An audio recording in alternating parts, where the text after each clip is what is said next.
ये कहानी है एक आदमी और उसकी 3 बेटियों की है। उसकी बीवी कुछ साल पहले वफात पा चुकी थी।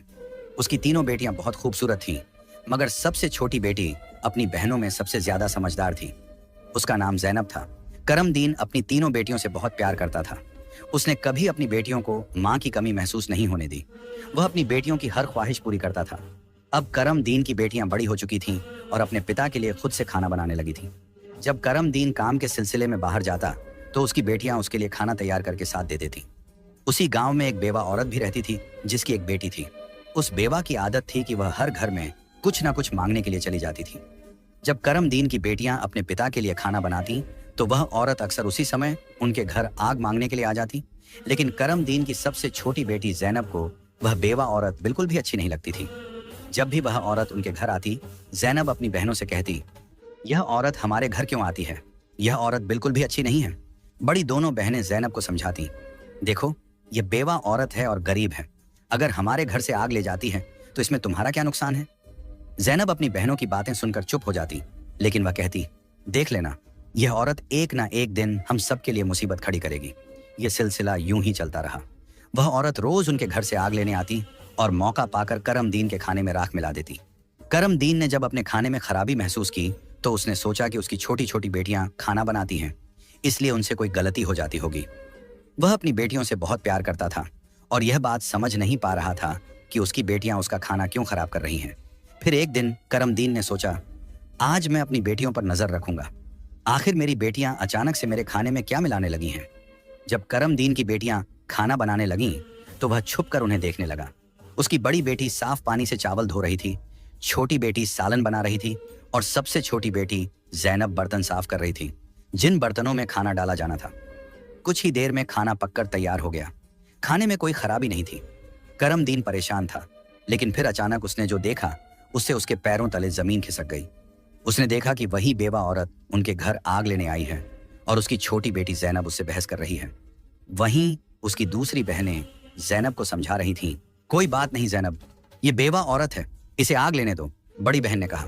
लेकिन उस बेवा औरत ने आग लेने के बहाने नजरें बचाकर करमदीन के खाने में राख मिला दी और सारा खाना खराब कर दिया। यह देखकर करमदीन को बहुत गुस्सा आया। दूसरे दिन करमदीन ने उस बेवा औरत को अपने घर बुलाया और गुस्से में पूछा, तुम्हारी हिम्मत कैसे हुई मेरा खाना खराब करने की?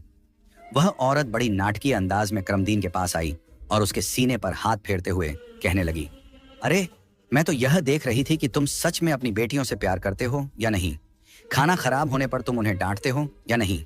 लेकिन तुम तो बड़े अच्छे इंसान निकले, अपनी बेटियों से बहुत प्यार करने वाले।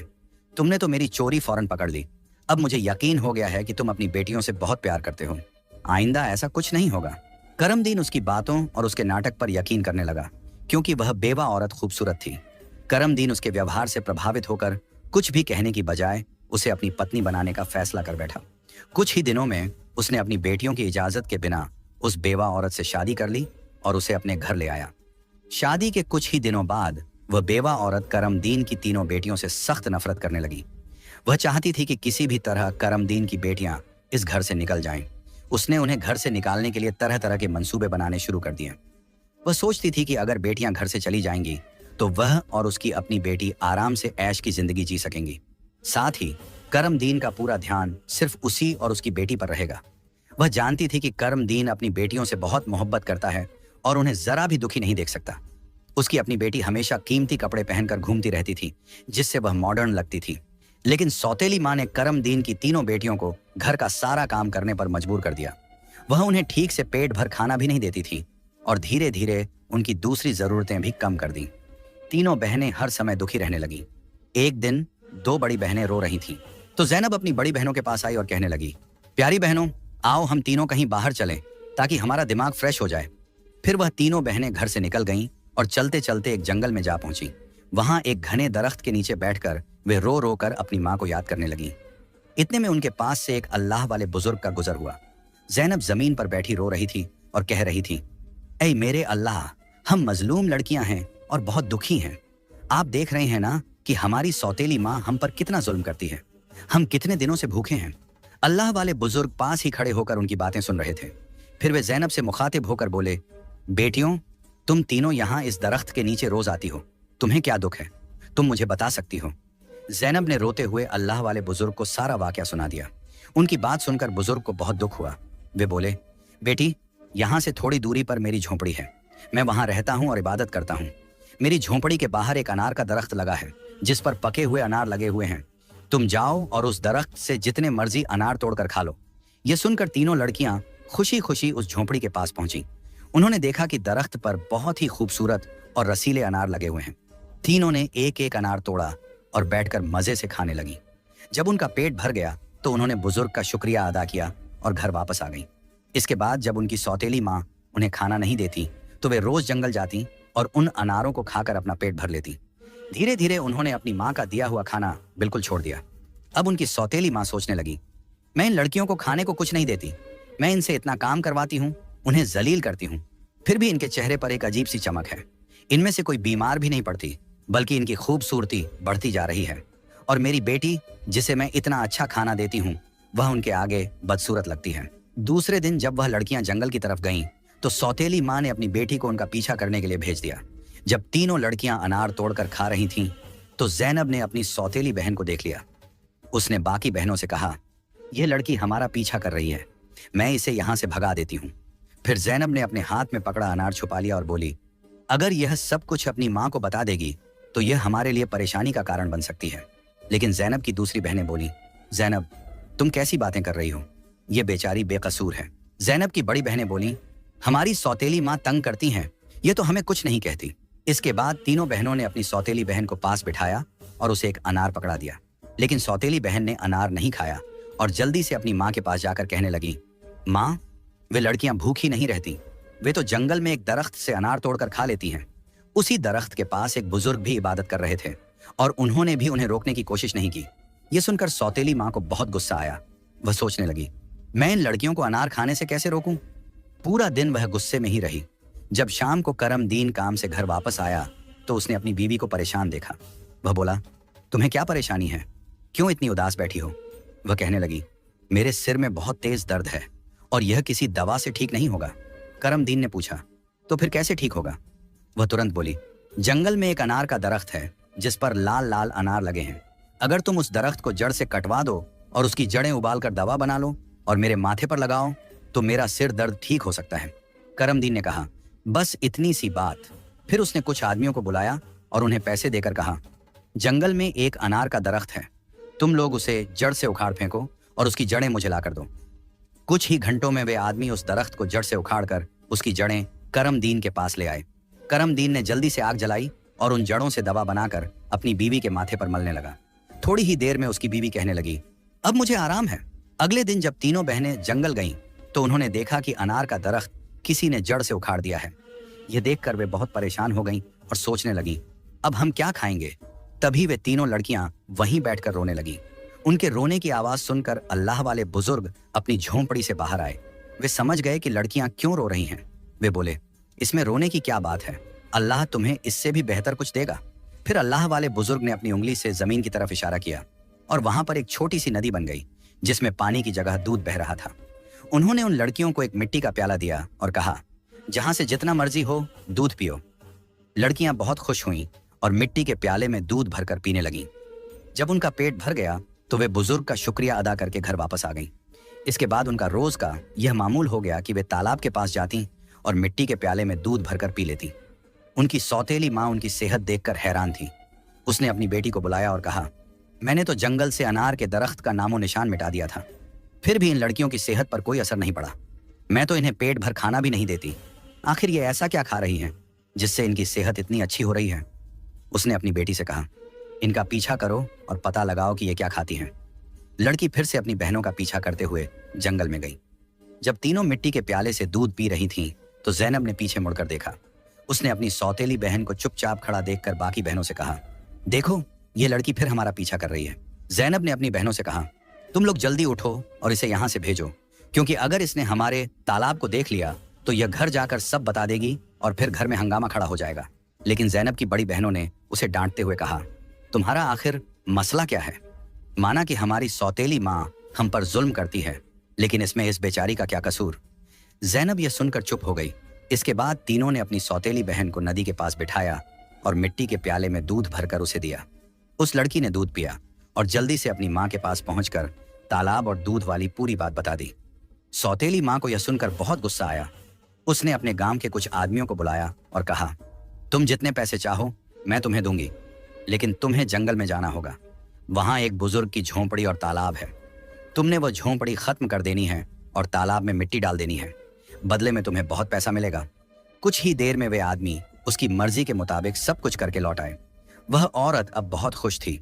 अगले दिन जब तीनों बहनें जंगल में गईं, तो उन्होंने देखा कि वहां ना तो तालाब है और ना ही बुजुर्ग की झोंपड़ी। यह देखकर उन्हें पहाड़ जैसा दुख हुआ। वे वहीं बैठकर रोने लगीं और भूखी प्यासी अपने घर लौट आईं। उनकी सौतेली माँ यह देखकर बहुत सुकून महसूस कर रही थी। एक दिन वह फिर बीमारी का बहाना बनाकर लेट गई। शाम को जब करमदीन घर आया तो उसने अपनी बीवी को प्यार से कहा, चाहे मेरा सब कुछ बिक जाए, लेकिन मैं तुम्हें कुछ नहीं होने दूंगा। तुम्हारा इलाज सबसे अच्छे डॉक्टर से करवाऊंगा। लेकिन उसकी बीवी कुछ और ही चालें चल रही थी। उसने कहा, आपको इतना कुछ करने की जरूरत नहीं है। मेरी जिंदगी बचाने के लिए बस एक छोटा सा काम करो। करमदीन बोला, जल्दी बताओ क्या करना है, मैं वही करूंगा। उसकी बीवी बोली, तुम अपनी तीनों बेटियों का खून निकालकर मेरे हाथों और पैरों की हथेलियों पर मल दो, तभी मैं ठीक हो सकती हूँ। यह सुनकर करमदीन की आंखों में आंसू आ गए, क्योंकि वह अपनी बेटियों से बेहद मोहब्बत करता था। वह चुपचाप कमरे से बाहर निकला और अपनी बेटियों को ढूंढने लगा, लेकिन बेटियां घर में नहीं थीं। वह परेशान होकर उन्हें ढूंढते ढूंढते कब्रिस्तान पहुंचा। वहां उसने देखा कि उसकी तीनों बेटियां अपनी मां की कब्र के पास बैठकर रो रही हैं। यह देखकर करमदीन का दिल कांप गया। एक तरफ उसकी बीवी की ख्वाहिश थी और दूसरी तरफ उसकी बेटियों की जिंदगी। करमदीन को समझ नहीं आ रहा था कि वह क्या करे। उसने सोचा कि उसकी बीवी उसकी बेटियों से कभी खुश नहीं होगी और उसकी बेटियां अपनी सौतेली मां के साथ खुश नहीं हैं। इसलिए उसने फैसला किया कि बेटियों को कहीं दूर ले जाएगा। उसने अपनी बेटियों को गले लगाया और कहा, ऐ बेटियों, तुम क्यों परेशान होती हो? मैं तुम्हें कहीं और ले चलता हूं। वह अपनी बेटियों को एक घने जंगल में ले गया। वहां उसने मिट्टी का चूल्हा बनाया और बेटियों को खाना बनाकर खिलाया। जब बेटियों ने पेट भरकर खाना खा लिया तो वे एक दरख्त के नीचे सो गईं। करमदीन ने अपनी बेटियों को वहीं सोते हुए छोड़ दिया और वहां से भाग गया। उसके दिल में यही ख्याल था कि कम से कम मेरी बेटियां जिंदा तो रहेंगी और अपनी सौतेली मां के जुल्म से बची रहेंगी। रास्ते में उसने एक हिरण का शिकार किया और उसका खून लेकर अपनी बीवी को दे दिया। उसकी बीवी ने वह खून अपने हाथों और पैरों पर लगाया और खुश होकर कहा, अब मुझे आराम है। उसे यकीन हो गया कि करमदीन ने अपनी बेटियों को मार दिया। दूसरी तरफ जब तीनों बहनें जागीं तो उन्होंने देखा कि उनका बाप उन्हें छोड़कर जा चुका है। वे अपने बाप को पुकारने लगीं। जंगल में जंगली जानवरों की आवाजें सुनकर वे डर गईं और रोने लगीं। इत्तेफाक से उसी जंगल में 3 दोस्त शिकार के लिए आए थे। जब वे शिकार करके लौटने लगे तो उनमें से एक दोस्त, जिसका नाम नासिर था, कहने लगा, मुझे लगता है, नासिर ने कहा, यहाँ कोई मुसीबत में है। क्या तुम लोग किसी के रोने की आवाज नहीं सुन रहे? मुझे तो किसी के रोने की आवाज आ रही है। चलो जल्दी से देखते हैं, शायद किसी को हमारी मदद की जरूरत हो। फिर तीनों दोस्त आवाज की दिशा में चल पड़े। आगे जाकर उन्होंने देखा कि 3 खूबसूरत लड़कियां बैठी हुई रो रही हैं। नासिर आगे बढ़ा और उनसे पूछा, तुम यहाँ अकेली क्या कर रही हो और इतना क्यों रो रही हो? जैनब ने नासिर को अपनी पूरी कहानी सुना दी। लड़कों को उन पर बड़ा तरस आया। वे आपस में कहने लगे, क्यों ना हम इन लड़कियों से शादी कर लें? इन्हें एक छत मिल जाएगी और हमारी जिंदगी भी सुकून से गुजरने लगेगी। फिर उन तीनों लड़कों ने उन तीनों लड़कियों से शादी कर ली। जैनब की शादी नासिर के साथ हो गई। संयोग से उन तीनों दोस्तों के घर पास पास थे। तीनों बहनें खुशी खुशी अपने अपने घरों में रहने लगीं। 1 साल के बाद जैनब के घर में बेटे की पैदाइश हुई। ये देखकर नासिर के दोस्त और जैनब की बहनें बहुत खुश हुईं। धीरे धीरे जैनब का बेटा 2 साल का हो गया। एक दिन नासिर ने अपने दोस्तों से कहा, मेरा आज फिर जंगल में शिकार करने का मन हो रहा है, चलो शिकार पर चलते हैं। लेकिन उसके दोस्तों ने मना कर दिया और कहा, हमें तो किसी जरूरी काम से जाना है, हम तुम्हारे साथ जंगल नहीं जा सकते। नासिर ने जैनब से इजाजत ली और अकेला ही जंगल में शिकार के लिए चला गया। लेकिन इसके बाद कई दिन गुजर गए और नासिर घर वापस नहीं आया। जैनब बहुत परेशान हो गई। उसकी बहनें भी उसकी चिंता देखकर चिंतित हो गईं। जैनब के जीजा नासिर के दोस्त ने उसे तसल्ली देते हुए कहा, तुम फिक्र मत करो, हम नासिर को ढूंढकर जरूर वापस लाएंगे। लेकिन करनी खुदा की यह हुई कि नासिर के दोस्त भी उसे ढूंढने जंगल गए, लेकिन वे भी वापस नहीं लौटे। उन तीनों बहनों पर एक बार फिर से गम का पहाड़ टूट पड़ा। एक दिन जैनब अपने बेटे को सुला रही थी कि दरवाजे पर दस्तक हुई। उसने जल्दी से जाकर दरवाजा खोला तो क्या देखती है कि एक बुजुर्ग फकीर, जिसने हरे रंग के कपड़े पहने हुए थे, दरवाजे पर खड़ा है। जैनब उसे देखकर बोली, बाबा, मेरा शौहर घर पर नहीं है, मैं आपको घर में आने की इजाजत नहीं दे सकती। जब मेरा शौहर आएगा तब आप आ जाना। उस पर फकीर बोला, बेटी, मुझे बहुत भूख लगी है, किसी भूखे को खाना खिलाने में क्या हर्ज है। जैनब ने मजबूरी में उस फकीर को घर में बुला लिया और उसके लिए खाना बनाने लगी। लेकिन वह जादूगर फकीर बुरी नजरों से जैनब को देखता रहा। फिर वह जादूगर उठकर जैनब के करीब आया और बोला, सुनो लड़की, तुम मुझे बहुत अच्छी लगती हो, अपने बेटे को छोड़ दो और मुझसे शादी कर लो। जैनब डर के मारे कांपने लगी और बोली, बाबा, आप कैसी बातें कर रहे हैं? मैं शादीशुदा हूं और एक बच्चे की मां हूं। आपकी हिम्मत कैसे हुई ऐसा कहने की? यह सुनकर जादूगर फकीर को गुस्सा आ गया। उसने अपने जादू से जैनब को कुतिया बना दिया और उसके गले में रस्सी डालकर खींचते हुए ले जाने लगा। इधर जैनब का बेटा जोर जोर से रो रहा था। जैनब की बहनों ने जब उसके बेटे के रोने की आवाज सुनी तो वे भागती हुई उसके घर आईं। उन्होंने जल्दी से जैनब के बेटे को गले लगाया और अपनी बहन को घर में ढूंढने लगी, लेकिन उन्हें जैनब कहीं नजर नहीं आई। उनकी सौतेली मां के बाद अब जैनब भी गायब हो चुकी थी। वक्त इसी तरह गुजरता रहा। अब जैनब को गुम हुए भी 14 साल का लंबा वक्त गुजर चुका था। इस दौरान जैनब का बेटा जवान हो चुका था। उसे उसकी दोनों खालाओं ने मिलकर पाला था। एक दिन जैनब की खालाओं ने उसे उसकी मां के बारे में सारी सच्चाई बताई। ये सुनकर वह बहुत परेशान हो गया और बोला, खाला, आज मैं अपने माँ बाप को जरूर ढूंढने जाऊंगा। उसकी खालाओं ने उसे समझाते हुए कहा, बेटा, जो होना था वह हो चुका। जिन्हें जाना था वे चले गए। अब हम तुम्हें नहीं खोना चाहती। हमारे शौहर भी जंगल गए थे और वे भी कभी वापस नहीं आए। अगर तुम भी चले गए तो हम किसके सहारे जीएंगी? लेकिन लड़के ने कहा, खाला, आप फिक्र मत कीजिए, मैं अपने बाप और बाकी सबको ढूंढकर वापस जरूर लाऊंगा। फिर वह लड़का जंगल की तरफ निकल पड़ा। कई दिनों तक जंगल में इधर उधर भटकता रहा, लेकिन उसे कुछ समझ नहीं आया कि वह अपने माँ बाप को कहाँ ढूंढे। इसी तरह तलाश करते करते वह एक ऐसे इलाके में पहुंचा जो पूरी तरह पत्थरों का इलाका था। वहां उसने पत्थर की इमारतें देखी और एक खूबसूरत छोटा सा पत्थर का घर देखा। वह गौर से उस घर को देख रहा था कि तभी उस घर से एक बुजुर्ग बाहर आए और बोले, बेटा, तुम यहाँ नए लगते हो, तुम्हें इस खतरनाक इलाके में आने की क्या जरूरत थी? लड़के ने जवाब दिया, बाबा जी, मैं अपने माँ बाप और ताया जी को ढूंढने के लिए यहाँ आया हूँ। मेरी माँ को एक जादूगर ने कुतिया बनाकर अपने साथ ले गया था। अल्लाह वाले बुजुर्ग बोले, बेटा, यह इलाका एक बहुत बड़े जादूगर का है। वह बहुत ताकतवर है। जो भी उससे पंगा लेता है या उसे बेइज्जत करता है, वह उसे पत्थर का बना देता है। ये जो तुम अपने इर्द गिर्द पत्थर देख रहे हो, ये भी कभी इंसान थे। जादूगर ने इन्हें पत्थर बना दिया। कुछ साल पहले यहाँ एक नौजवान आया था। उसके बाद उसके पीछे 2 और नौजवान आए। जादूगर ने उन्हें पेड़ और पत्थर में बदल दिया और उसने एक नेक पाकीज़ा लड़की को भी 12 साल से कैद करके रखा है। वह जादूगर उस लड़की से शादी करना चाहता है, लेकिन वह लड़की किसी भी तरह मान नहीं रही। बुजुर्ग की बातें सुनकर लड़का सोचने लगा, यकीनन यह लड़की मेरी माँ है और ये लोग मेरे ही परिवार के लोग हैं। आखिरकार मैंने अपनों को ढूंढ ही लिया।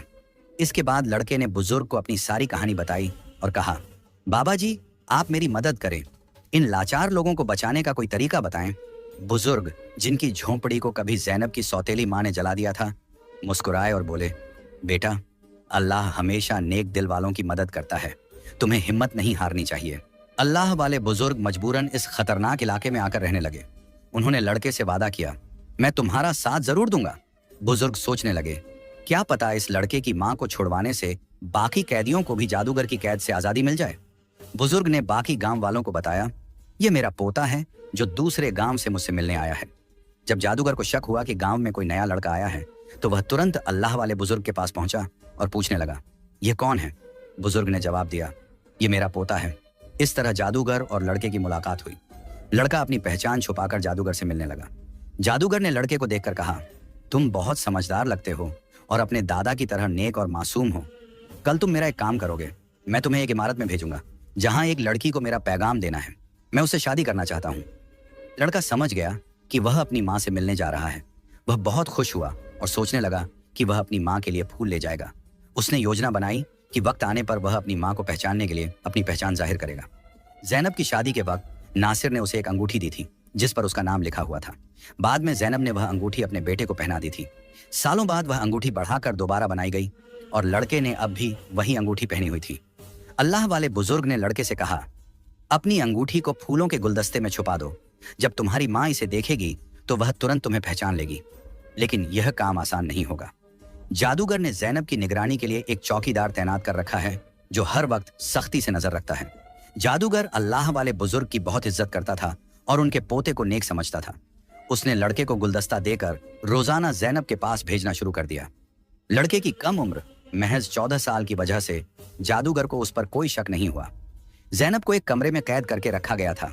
जहां किसी मर्द को जाने की इजाजत नहीं थी।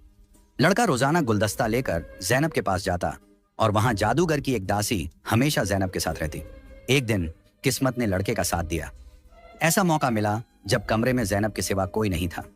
लड़के ने जल्दी से अपनी उंगली से अंगूठी उतारी और फूलों के गुलदस्ते में छुपाकर जैनब के कदमों में रख दिया। जैसे ही गुलदस्ता जमीन पर रखा, अंगूठी की आवाज हुई।